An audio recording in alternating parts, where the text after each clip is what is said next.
de Cristo! Tudo bem com vocês? Olha, nós aqui para falar mais um tema da sequência de vídeos Por que o cristão sofre?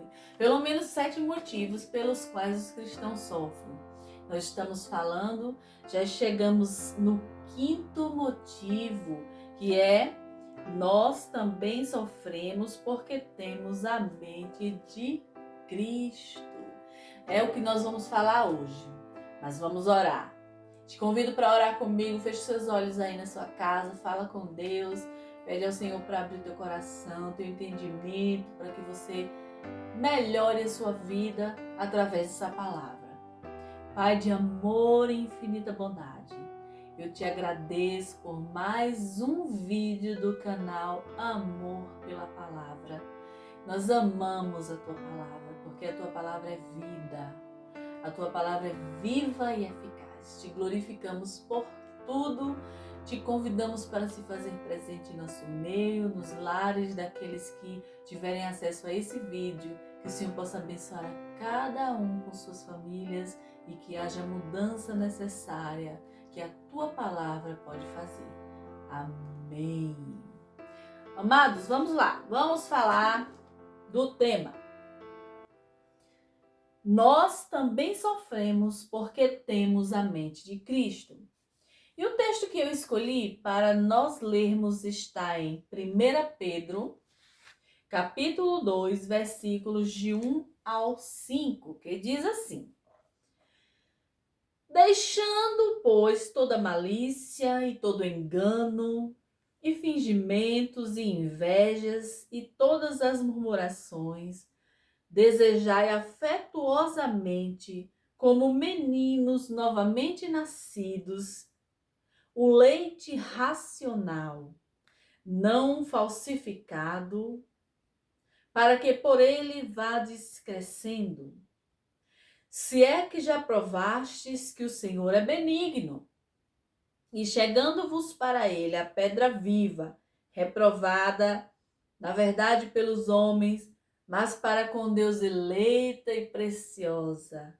Vós também, como pedras vivas, sois edificados casa espiritual e sacerdócio santo, para oferecerdes sacrifícios espirituais agradáveis a Deus por Jesus Cristo. Como assim? Sofrer porque tem a mente de Cristo? Meu filho me perguntou isso. Mãe, isso não tá errado não. Eu disse: você vai ter que assistir o canal, vai ter que ver o vídeo lá no canal para entender o que a mamãe tá querendo dizer. Veja só.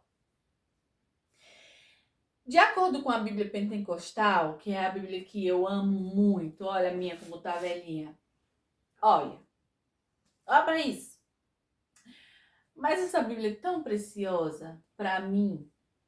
Eu gosto muito dela, mesmo velhinha, o conteúdo dela é preciosíssimo. E se você não tem uma Bíblia de estudo, eu te aconselho, compra a Bíblia Pentecostal, que ela é maravilhosa.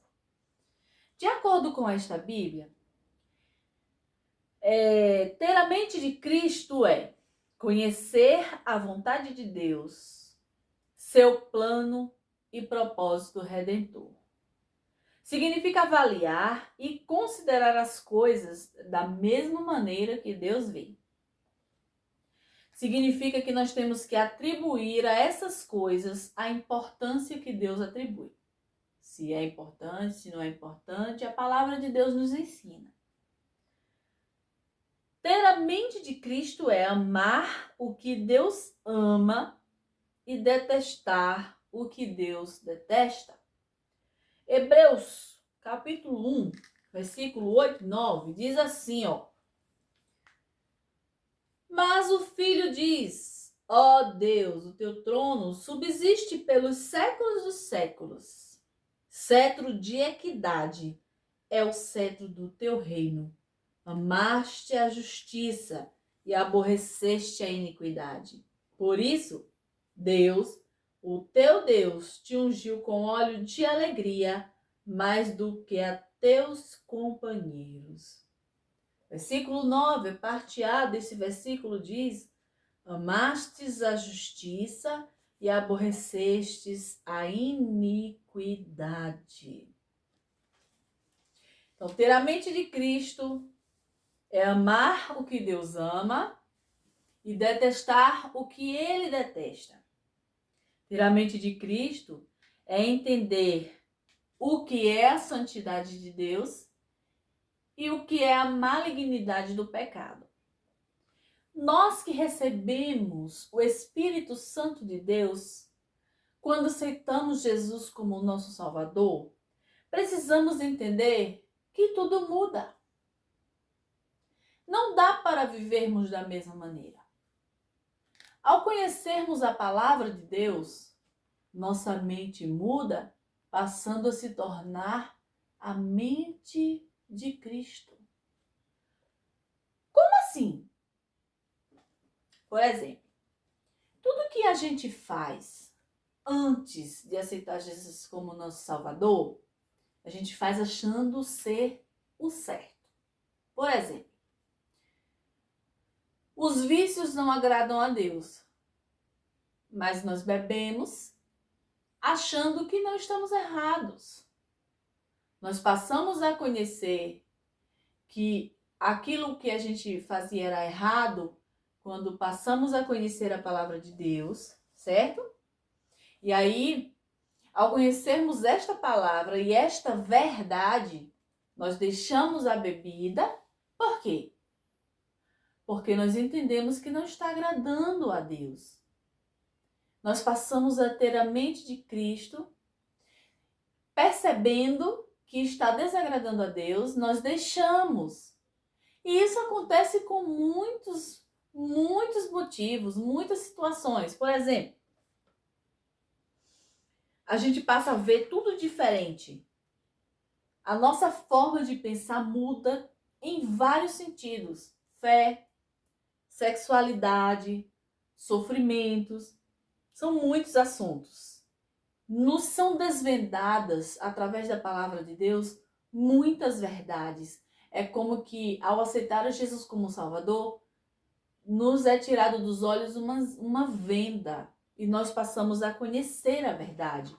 Ser cristão não é lutar por um conjunto de ideias, mas ser cristão é nos comprometer com as verdades bíblicas, com os ensinamentos da palavra do Senhor. Afinal de contas, Jesus morreu na cruz para que nós recebêssemos vida eterna. E não é de qualquer jeito que nós vamos entrar no céu. Nós precisamos nos alinhar à palavra de Deus. Nós precisamos ter uma cosmovisão diferente do mundo. Por exemplo, como assim? Cosmovisão? Sim, cosmovisão quer dizer que nós temos que ver o mundo com o olhar de Deus. Como eu li aqui em Hebreus, que diz amar o que Deus ama e aborrecer o que ele aborrece. Dar determinada importância ao que precisa ser importante e não dar importância ao que Deus não daria. É viver a palavra de Deus, é mudar, é uma mudança de vida.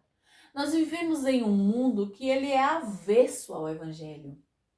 E por isso nós como cristãos, passamos a sofrer ataques por termos a mente de Cristo. Por quê? Nossa maneira de pensar muda, nossa maneira de nos vestir também muda, nossa maneira de se comportar muda também. Tem que mudar. Porque se não estiver mudando, tem alguma coisa errada. Sabia disso? Nós não vamos mais aonde íamos, não frequentamos mais bares, né? Por exemplo, não vamos mais a festas, né? Ah, você tá falando isso e você sabe disso? Sei, porque eu frequentei esse mundão aí, aceitei Jesus com 17 anos de idade e a minha vida mudou completamente. Foi a melhor coisa que eu fiz na minha vida e eu sofri ataques de alguém dizer assim, ali não vai ficar na igreja 3 meses. E para a honra e glória do nome do Senhor, Estou firme nos pés de Jesus. Falo isso coberta pelo sangue de Jesus. Esse ano completei 22 anos de evangelho. Foi a melhor coisa que eu fiz na minha vida. Foi aceitar a Jesus como meu Salvador. Não tem preço. Não tem preço. Gente, é muito bom amar Jesus. Coisa que eu não sabia antes de aceitar a Jesus como meu Salvador. Eu morava perto da Assembleia, que é a igreja que eu congrego, e euzinha aqui dizia que aqueles irmãos era tudo doido. Pra que gritar? Deus não precisa disso, Deus ouve. E eu criticava os irmãos da Assembleia e aceitei Jesus lá na igreja da Assembleia. Aí lá eu gritando também, glória a Deus, junto com os irmãos. A gente sofre esses ataques porque aceita Jesus como Salvador. As pessoas não entendem que a gente mudou, que a nossa maneira de pensar ficou diferente. As pessoas não entendem, aí fica assim atacando a gente, né? Eles não entendem. Mas eles vão entender. Eles vão entender. É um grande desafio ser cristãos. É muito diferente. Aceitar Jesus como Salvador transforma tudo em nós. E as pessoas não nos entendem.